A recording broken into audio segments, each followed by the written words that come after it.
మరి మోడీ గారు వస్తున్నారండి, మన ప్రధానమంత్రి గారు.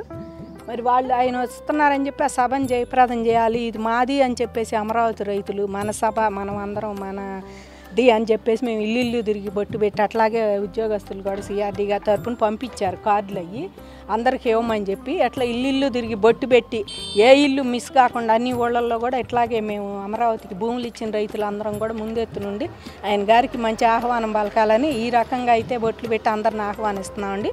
తప్పకుండా సభకి చాలామంది వస్తారని చెప్పేసి మేము ఆశిస్తున్నాము. జయప్రదం చేయాలని మనస్ఫూర్తిగా కోరుకుంటున్నాం. మేము అందరికీ చెప్పేది ఒకటేనండి, ఒక ప్రధానమంత్రి ఒక రాష్ట్రానికి రావటం అంటే మాటలు కాదు, ముఖ్యమంత్రి దగ్గర ఉండి తీసుకొస్తున్నారు చంద్రబాబు గారు. మరి గత 5 ఏళ్ళలో చూసాము ఎంత విధ్వంసం జరిగిందో ఇవాళ ఆంధ్రప్రదేశ్కి.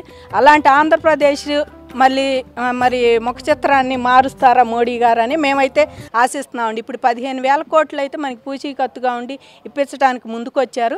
అట్లాగే అన్నిట్లో కూడా సహకరించి ఆంధ్రాకి కొంచెం మంచి భవిష్యత్తు ఇవ్వాలని ఢిల్లీ తలదన్నే రాజధాని తీసుకొస్తున్నారు. కాబట్టి అలాంటి రాజధానిని కాస్త ఆ స్థాయిలో కాకపోయినా రాజధానిగా మళ్ళీ ఒక రూపురేఖలు తీసుకొస్తారని చెప్పేసి మేము మనస్ఫూర్తిగా ఆశిస్తున్నామండి. అట్లాగే చంద్రబాబు గారు కూడా మరి ఎంతో శ్రమపడి మళ్ళీ కూటమి ప్రభుత్వంలో కీలకంగా ఉన్నారు కాబట్టి వాళ్ళు కూడా కేంద్ర సంస్థలు కూడా రేపు ఏదో 1,00,000 కోట్లు శంకుస్థాపన అంటున్నారు. అలాంటివి కూడా జరిగి ముందుకొచ్చి మంచిగా ఆంధ్రప్రదేశ్ని అభివృద్ధి పదంలో నడిపిస్తారని మోడీ గారిని మరి ఘనంగా స్వాగతిస్తున్నామండి మేము రైతులమైతే.